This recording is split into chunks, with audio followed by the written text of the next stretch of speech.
आज मैं आपके सामने लेकर आया हूं पिछले 5 साल का वो प्रश्न जो एग्जाम में कई बार बार पूछे जा रहे हैं। तो उनमें से मेरे दोस्तों आज आप लोगों के सामने top of the most important question होगी, जो आप लोगों का 1 मार्क्स का भी होगा और आपका 3 मार्क्स का भी होगा। ये बात आपको पूरा अच्छी तरह से पता होना चाहिए कि ज्योग्राफी में 2 मार्क्स का क्वेश्चन नहीं आती है। याद रखिएगा, 1 मार्क्स का आएगी और 3 मार्क्स का और 5 मार्क्स का। मेरे दोस्तों मैं पिछले 5 साल का क्वेश्चन को एक एक करके मैं दिखाने वाला हूं, और ज्योग्राफी के बाद कौन सा सब्जेक्ट के बारे में आप लोग देखना चाहते हैं, एक बार फटाफट सारा बंदा कमेंट करेंगे। मेरे दोस्तों आप लोगों के कमेंट को देख के ही मैं आप लोगों के सामने क्वेश्चन लेकर आता हूं जो आपके एग्जाम के अकॉर्डिंग मोस्ट इंपॉर्टेंट बनती है। तो चलिए सर क्लास को स्टार्ट करते हैं। उसी के बीच में जो भी स्टूडेंट्स अभी तक क्रैश कोर्स को ज्वाइन नहीं किए हैं, फटाफट मेरे दोस्तों मिसाइल क्लासेस के आपको डाउनलोड करके आप लोग एनी हाउ क्रैश कोर्स को ज्वाइन कर लीजिए। क्रैश कोर्स का इतना ज्यादा बेनिफिट है मेरे दोस्तों। इसका क्लास जो है सुबह शाम दोनों टाइम पे चलती है, वो भी सिलेक्टेड क्वेश्चन के साथ। तो लेट ना करें, जाएं ज्वाइन करें और हमारे साथ सुबह शाम दोनों टाइम जुड़े रहें। तो आइए सर एक एक क्वेश्चन को हम लोग बात करते हैं, और वीडियो को स्किप करेंगे, समझ में नहीं आएगी और रट्टा लगा के आप याद नहीं कर सकते हैं, इसको भी ख्याल रखिएगा।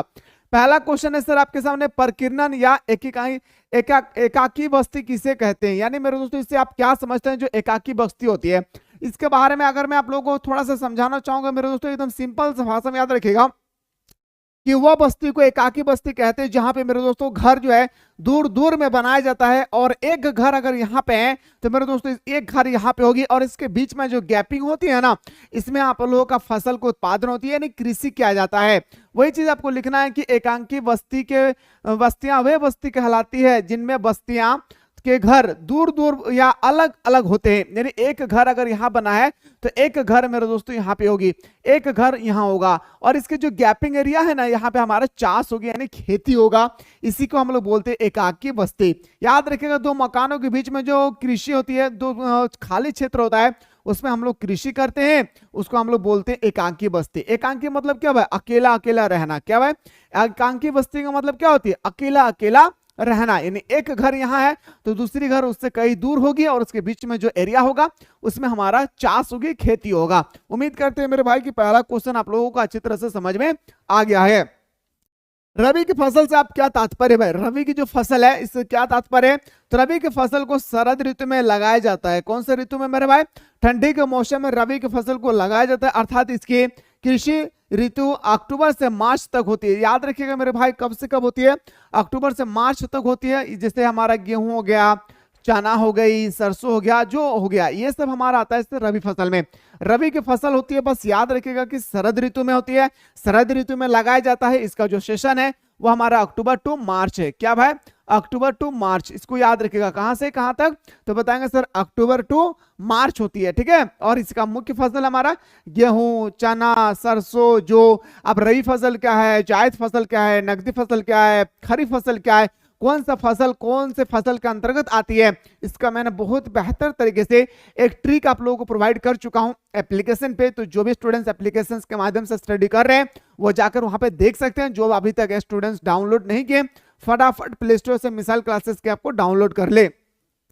अगला क्वेश्चन बात है सर, कॉफी की 3 किस्म का नाम बताइए। कॉफी का 3 किस्म का होता है मेरे दोस्तों। सबसे पहले तो आपको पता होना चाहिए कॉफी हमारा कौन प्रकार का फसल है, तो बताएंगे सर रोपन फसल। याद रखिए, रोपन फसल। कौन सा फसल है भाई? रोपन फसल है। चलिए सर ये बात तो भी मुझे समझ में आ गया है, लेकिन मेरे दोस्तों रोपन फसल में और क्या क्या आता है? तो जैसे मेरे दोस्तों रखिए, आपका चाय आएगी, कॉफी आएगा, थोड़ा सा याद रखिएगा, ऐसा हो सके तो आपने कॉपी में लिख लीजिए, चाय आएगा, कॉफी आएगा, रबड़ आएगी भाई, याद रखिएगा, गन्ना आएगा, उसके बाद हमारा कोको आएगी। याद रखिएगा ये सब क्या है भाई? तो ये सब हम सर हमारा आता है किसमें? तो बताएंगे सर हमारा आता है रोपन फसल। जो लिक्विड पदार्थ के रूप में पाए जाते हैं उसको हम लोग बोलते हैं, याद रखिएगा, रोपन फसल, ठीक है। तो याद रखिएगा रोपन फसल जो है मेरे दोस्तों, यानी कॉफी जो है हमारा 3 किस्मों का नाम, अरेबिका, रोबास्ता और लिबेरिका, ये 3 प्रकार का किस्म है मेरे दोस्तों किसका? कॉफी का। उम्मीद करते हैं मेरे भाई ये सब क्वेश्चन को आप लोग अच्छी तरह से कर रहे होंगे। अगला क्वेश्चन आपसे पूछा जाएगा कि खरीफ फसल से आप क्या समझते हैं? जो हमारा खरीफ फसल है इससे आपको क्या समझ में आता है? तो खरीफ फसल भारत में दक्षिण पश्चिम मानसून के आरंभ के साथ बोई जाने वाली एक शरद ऋतु में काटी जाने वाली फसल है भाई। जैसे हमारा चावल हो गया, यानी मेरे दोस्तों हमारा इसकी जो हमारा खरीफ फसल है ना भाई, इसकी जो कटाई होती है ना, वह ठंडी के मौसम पे इसकी कटाई किए जाते हैं। जैसे हमारा चावल हो गई, बजरा हो गया, जूट हो गया, गन्ना हो गया, कपास हो गई, ये सब क्या है, हमारा खरीफ फसल है। यानी मेरे दोस्तों अगर मैं बोल सकता हूं तो ये हमारा पूरा का पूरा, याद रखिएगा, दक्षिण पश्चिम मानसून के माध्यम से इसकी हम लोग उगाते हैं, और उगाने के बाद इसकी जो कटाई की जाती है वो पूरा का पूरा हमारा शरद ऋतु में यानी ठंडी के मौसम में इसकी कटाई की जाते हैं। जैसे हमारा चावल हो गया, बजरा हो गया, जूट हो गया, गन्ना हो गई, कपास हो गया, ये सब क्या है, तो बताएंगे सर खरीफ फसल। इतना लिखना है मेरे दोस्तों, और 2 से 3 मार्क्स आपको लेना है और लौट कर मेरे दोस्तों घर आ जाना है। इस बार 40 में 40 पार, इसको याद रखिएगा भाई, इस बार 40 में 40 पर। आप लोग कुछ स्टूडेंट सोचेंगे सर तीसरे तो क्वेश्चन ऑब्जेक्टिव है, जी मेरे दोस्तों नहीं, एक एक 2-2 मार्क्स का 5 क्वेश्चन आ गया आपके एग्जाम पे, तो कितना हो गया, इधर 10 मार्क्स का और इधर हमारा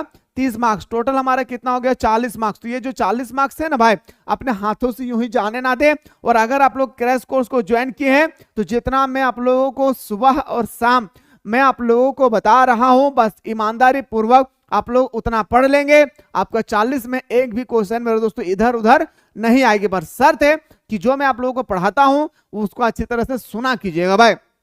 चलिए सर क्वेश्चन पे आते हैं सर कि खनिज की परिभाषा दीजिए। जो खनिज है भाई इसकी परिभाषा देना। खनिज तो बहुत सारा हो गया भाई, मैग्नीज हो गया, लोहा हो गया, कोयला हो गया, सोना हो गया, चांदी हो गया, बहुत सारे खनिज है भाई। सुनिएगा, खनिज वह प्राकृतिक पदार्थ है भाई, ये खनिज हम लोग नहीं बनाते भाई, ये प्राकृतिक पदार्थ है। खनिज वह प्राकृतिक पदार्थ है जिसमें निश्चित रासायनिक व भौतिक गुण होते हैं भाई, इसमें निश्चित रासायनिक और भौतिक गुण होगी भाई, ठीक है, उसको हम लोग बोलते हैं खनिज। इनकी उत्पत्ति का आधार अजैविक, कार्बनिक, अकार्बनिक हो सकता है। ये मेरे दोस्तों अजैविक भी हो सकती है, कार्बन भी हो सकती है, अकार्बन भी हो सकता है। तो इसी चीज को हम लोग बोलते हैं खनिज। आ रही है क्वेश्चन 1 मार्क्स का पूछा गया था, पेपर उठाकर देखेंगे 2022 का पेपर आप उठाकर देखेंगे तो मेरे दोस्तों आपको अच्छी तरह से यहाँ पे देखने को मिलेंगे। अगला क्वेश्चन पे आते हैं सर, लोह अयस्क के कौन से 2 मुख्य प्रकार भारत में पाए जाते हैं? तो बताएंगे सर हमारा एक हो जाएगा हेमेटाइट और मैग्नेटाइट। याद रखिएगा भारत में जो पाया जाता है वो हमारा एक हो जाएगा सर हेमेटाइट और एक आ जाएगा सर हमारा मैग्नेटाइट, ठीक है। आइए सर अगला क्वेश्चन पे आते हैं, खनिज की गुणवत्ता एवं मात्रा के बीच कैसा संबंध पाया जाता है? तो खनिज की गुणवत्ता एवं मात्रा के बीच प्रतिलोमी संबंध पाया जाता है। कैसे संबंध पाया जाता है भाई? प्रतिलोमी। याद रखिएगा प्रतिलोमी क्या पाया जाता है मेरे भाई? संबंध पाया जाता है किसमें? खनिज की गुणवत्ता और खनिज की मात्रा में। अभी तो मेरे दोस्तों मैं आप लोगों को वेरी शॉर्ट क्वेश्चन और शॉर्ट क्वेश्चन करवा रहा हूं। अगर आप लोग चाहते हैं कि सर मैप से भी रिलेटेड क्वेश्चन होना चाहिए और हमारा लॉन्ग क्वेश्चन कैसे आएगी सर वो भी हमें करना है ऑल सब्जेक्ट के लिए, तो मेरे दोस्तों एक बार फटाफट सारा बंदा कमेंट करें कि सर हाँ हमें करना है। आइए सर अगला क्वेश्चन पे आते हैं कि लोह धात्विक खनिज किसे कहते हैं? आपसे पूछा गया भाई लोह धात्विक खनिज किसे कहते हैं? बहुत ही सिंपल से भाई याद रखिएगा, लोह धात्विक खनिज होती है ना, लोह धात्विक खनिज उसे कहते हैं जो होते हैं वैसे खनिज जिनमें लोह अंश मौजूद होता है। याद रखिएगा जिसमें लोहा की मात्रा मौजूद होगी, जिसमें लोहा की मात्रा पाया जाता है उसको हम लोग लोह खनिज कहेंगे। जिसमें लोहा की मात्रा नहीं पाया जाता है उसको हम लोग अलोह खनिज कहेंगे। वे खनिज जिसमें लोह अंश मौजूद रहते हैं लोहा धातु कहलाता है, यानी लोह धात्विक खनिज हम लोग उसको कहते हैं। जैसे हमारा हो गया लोहा, मैग्नीज, जिसमें लोहा की मात्रा होगी लोह धातु। और बाबू एक बात याद रखिएगा, लोह धातु और अलोह धातु में अंतर स्पष्ट करने के लिए आपके एग्जाम आएगी 3 मार्क्स का। याद रखिएगा लोह धातु और मेरे दोस्तों अलोह धातु के बारे में आप लोगों के एग्जाम में क्रिएट करने के लिए आएगा आप लोगों का डिफरेंशन। याद रखिएगा डिफरेंट आप तभी क्रिएट कर सकते हैं मेरे दोस्तों जब इसके बारे में आपको नॉलेज होगी। और याद रखिएगा ये क्वेश्चन ऐसी है मेरे दोस्तों जहां पे आप 3 में से 3 मार्क्स ला सकते हैं, क्योंकि ज्यादा पॉइंट भी नहीं लिखना होता है, 3 पॉइंट आपको सही सही लिख देना है। जिसे हमारा लोह खनिज उसे कहते हैं जिसमें लोहा की मात्रा पाए जाते हैं, अलोह खनिज उसमें उसे कहते हैं जिसमें लोहा की मात्रा नहीं पाए जाते हैं। पहला पॉइंट तो आ गई सर। इसी तरह से और 2 पॉइंट आपको डिफरेंट क्रिएट कर लेना है, 3 में 3 मार्क्स मिल जाएगी। आइए सर अगला क्वेश्चन पे मुलाकात करते हैं। क्वेश्चन नंबर हमारा नेक्स्ट जो आपसे पूछा गया है कि 2 जीवाश्म ईंधन के नाम बताइए। जीवाश्म ईंधन क्यों 2 हो जाएगा भाई?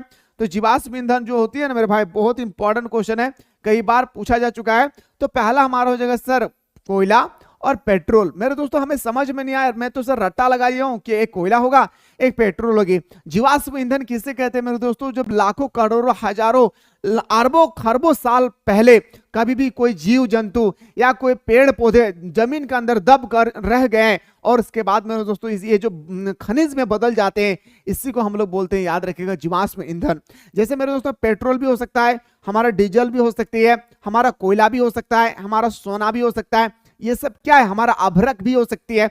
लाखों करोड़ों अरबों खरबों साल पहले जब कोई भी जीव जंतु या पेड़ पौधे जमीन के अंदर दब कर रह गए, उसको खुदाई के दौरान जब हम लोग उसको निकालते हैं तो उसको हम लोग बोलते हैं जीवाश्म ईंधन। ओके, आइए सर, लोह खनिज के दो उदाहरण दीजिए भाई। तो लोहा हो जाएगा एक, और हमारा एक हो जाएगा मैग्नीज। एक आ जाएगा सर हमारा लोहा आ जाएगा सर, और एक आ जाएगा हमारा मैग्नीज आ जाएगी। नेक्स्ट क्वेश्चन पे मुलाकात करते हैं सर। आइए, भारत में पर्याप्त मात्रा में पाए जाने वाला जो परमाणु खनिज के नाम बताइए। तो परमाणु खनिज हो जाएगा सर हमारा एक यूरेनियम और एक हमारा होगा सर थोरियम। मेरे दोस्तों एक बात मैं बताना भूल जाता हूं बार बार, जो आप लोगों का मैप से क्वेश्चन है ना भाई, ये जो आप लोगों का मैप है ना, मैप आप लोगों को तीन टाइप का आपको देखने को मिलेंगे। देखिए, एक आपका आएगा सर, याद रखिएगा, स्टेट मैप। याद रखिएगा क्या आएगा सर? एक आएगा आपका स्टेट मैप, एक आएगा सर हम आपका वर्ल्ड मैप, ठीक है, एक आएगा आपका वर्ल्ड मैप आएगी, ठीक है भाई, और एक आ जाएगा सर हम आपका इंडियन मैप। क्या भाई? इंडियन मैप, ठीक है, एक आएगा आपका इंडियन मैप। तो ये तीन में से मेरे दोस्तों एक क्वेश्चन आपके एग्जाम में आएगा। क्या आएगा, कैसे आएगा, ये तो जानकारी प्राप्त करने के लिए ही मैं बोल रहा हूं बार बार कि क्रैश कोर्स को आप लोगों को ज्वाइन करना है। तीन प्रकार का मैप देखने को मिलेंगे और एक मैप आएगी, तीनों में से एक ही मैप आएगी, और ये मेरे दोस्तों आपके एग्जाम में टोटल 5 मार्क्स का आएगा। यानी मेरे दोस्तों अगर आपको ये मैप मिलेगी ना, तो सिर्फ इंडिकेट कर देना कि हाँ ये हमारा राजस्थान है, बस लिख देना है, आपको 1 मार्क्स मिल जाएगी। सोचिए कि एक क्वेश्चन को आप सॉल्व करेंगे ना, तो कम से कम आपको 150 से 200 शब्दों में लिखना होगा। लेकिन मेरे दोस्तों मैप एक ऐसी टॉपिक है जहां पे आप पूरा का 5 में से 5 मार्क्स ला सकते हैं, इसलिए मैप पे फोकस बनाकर रखें। चाहते हैं कि सर मैप से संबंधित हमें एग्जाम में क्वेश्चन आना चाहिए और हम जैसे सॉल्व कर सके, तो उसके लिए मेरे दोस्तों जल्दी से आप लोग कमेंट करें, मैं आप लोगों को अगला टॉपिक में मैप से संबंधित क्वेश्चन करवाने की कोशिश करूंगा। आइए सर, अगला क्वेश्चन है सर, द्वितीय पंचवर्षीय योजना के दौरान सबसे पहला एक बात तो याद रखिएगा कि प्रथम पंचवर्षीय योजना कब से कब तक हुई थी? तो बताएंगे सर, याद रखिएगा 1951 से लेकर 1956 तक। क्या भाई? 1951 से लेकर 1956 तक। दूसरी पंचवर्षीय योजना होता है सर 1956 से लेकर 1961 तक। तीसरी पंचवर्षीय योजना होता है सर 1961 से लेकर 1966 तक। ये बात आपको याद रखना है, ठीक है भाई। अगर आपसे पूछा जाएगा कि प्रथम पंचवर्षीय योजना में किसमें फोकस किया गया था, मतलब किसमें ध्यान दिया गया था, तो बताएंगे सर, याद रखिएगा हमारा कृषि में ध्यान दिया गया था। जब कृषि में मेरे दोस्तों सफलता सही तरीके से नहीं हुई, तो लोगों ने कहा कि आप दूसरा पंचवर्षीय योजना में उद्योग पर ध्यान दिया जाए। तीसरा पंचवर्षीय योजना में मेरे दोस्तों जब उद्योग में भी उतना विकास नहीं हुआ, तो लोगों ने कहा कि चलिए दोनों को साथ में लेकर चलते हैं, कृषि प्लस हमारा उद्योग दोनों को साथ में लेकर चलते हैं भाई, ठीक है। और प्रथम पंचवर्षीय योजना कौन सा मॉडल पर आधारित है? द्वितीय पंचवर्षीय योजना कौन से मॉडल पर आधारित है? किस देश के संविधान से लिया गया, किस देश के संविधान से लिया गया हमारा पंचवर्षीय योजना? ये सब के बारे में आपका भरपूर नॉलेज होनी चाहिए, क्योंकि एग्जाम में मेरे दोस्तों क्वेश्चन कहीं से भी क्रिएट कर सकती है, क्योंकि आप लोगों का एग्जाम जो है पूरा का पूरा सीबीएसई पैटर्न आ चुकी है। क्वेश्चन पाइए सर, द्वितीय पंचवर्षीय योजना के दौरान स्थापित सार्वजनिक क्षेत्रों के लो इस्पात कारखाना का नाम बताइए। पहला जगह हमारा राउरकेला इस्पात। याद रखिएगा राउरकेला कहां पे है सर? तो बताएंगे सर ये हमारा उड़ीसा में। कहां पे है? उड़ीसा में। भिलाई स्टील प्लांट भाई ये हमारा कहां भाई? छत्तीसगढ़ में। कहां भाई? याद रखिएगा छत्तीसगढ़ में। दुर्गा स्टील प्लांट कहां भाई? तो बताएंगे सर बंगाल में, यानी पश्चिम बंगाल में। कहां भाई? याद रखिएगा पश्चिम बंगाल में, वेस्ट बंगाल में। क्वेश्चन देखिए, पूरे भारत में 4 को मेरे दोस्तों याद रखिएगा सार्वजनिक क्षेत्र है लोह इस्पात कारखाना। के गो है भाई? 4 गो है, जिसमें से 3 गो आप लोगों ने पढ़ लिए भाई। पहला हमारा याद रखिएगा उड़ीसा होगी जो राउरकेला स्टील प्लांट है। दूसरा हमारा हो जाएगा सर भिलाई स्टील प्लांट जो छत्तीसगढ़ में है। तीसरा हो जाएगा सर दुर्गापुर स्टील प्लांट जो पश्चिम बंगाल में है। एक आता है सर हमारा प्यारा सा झारखंड में। क्या भाई? याद रखिएगा प्यारा सा झारखंड में आती है सर। झारखंड में क्या आएगा? तो बताएंगे सर याद रखिएगा बोकारो स्टील प्लांट। क्या भाई? याद रखिएगा टाटा जमशेदपुर का नाम सुने हैं ना, जमशेदपुर वही बोकारो स्टील प्लांट। याद रखिएगा बोकारो स्टील प्लांट। याद रखिएगा मेरे भाई बोकारो स्टील प्लांट किस देश के सहयोग से बनाया गया? तो कूद के बताएंगे सर। याद रखिएगा सोवियत संघ। क्या भाई? सोवियत संघ के सहयोग से बनाया गया था। किस देश के सहयोग से? सोवियत संघ के सहयोग से बनाया गया था। बहुत ही प्यारा शब्द है सर। ये जो हमारा था ना भाई द्वितीय पंचवर्षीय योजना जो थी इसमें 3 फैक्ट्री का उद्घाटन होती है। एक हमारा सर हो जाएगा राउरकेला स्टील प्लांट, एक हो जाएगा भिलाई स्टील प्लांट, एक हो जाएगा दुर्गापुर स्टील प्लांट। ये द्वितीय पंचवर्षीय योजना यानी मेरे दोस्तों 1956 से लेकर कितना भाई 1956 से लेकर 1961 के बीच में, ठीक है। लेकिन मेरे दोस्तों अगर मैं बात करूं झारखंड का जो बोकारो स्टील प्लांट है ये हमारे तृतीय पंचवर्षीय योजना में शुरू किया गया था 1956 से लेकर 1961 से लेकर 1966 के बीच में। इतना सारा क्वेश्चन बताए हो मेरे गुरुजी, अच्छी तरह से कर लेना है। कौन सा राउरकेला स्टील प्लांट जो है सॉरी आपका कौन सा पंचवर्षीय योजना किस मॉडल पर लिया गया है, जैसे हैरोल्ड डोमर मॉडल, महान लॉबिन्स मॉडल, ये सब कौन से आपसे पूछा जाएगा कौन से देश के संविधान से लिया गया है। तो आप लोगों के बारे में मेरे दोस्तों इसके बारे में अच्छी तरह से आपको नॉलेज आनी चाहिए। क्वेश्चन कहीं से भी पूछा जा सकता है। क्वेश्चन ऐसे नियोजन को परिभाषित कीजिए। आप सभी को पता है मेरे दोस्तों नियोजन के बारे में आप लोगों को यहाँ पे नाम पूछा गया है। चलिए सर मैं उम्मीद करता हूं कि यहाँ से आप लोगों का जो क्लासेस होगी ना वो आपका प्ले स्टोर से डाउनलोड कर लीजिएगा। मिसाइल क्लासेस के आपको डाउनलोड करने के बाद जो आप लोगों का क्रैश कोर्स है यहाँ पे ज्वाइन करें। सारा क्वेश्चन मैप से रिलेटेड ऑब्जेक्टिव सब्जेक्टिव जबरदस्त तरीके से क्लास के बाद मेरे दोस्तों आप लोगों को तुरंत नोट्स भी प्रोवाइड किया जाता है और यहाँ पे वो क्वेश्चन प्रोवाइड किया जाता है जो आपके एग्जाम में आने की पूरी संभावनाएं होती है। तो लेट ना करें, जाएं ज्वाइन करें और हमारे साथ सुबह शाम जुड़े रहें। फिलहाल मिलते हैं हम लोग नेक्स्ट वीडियो।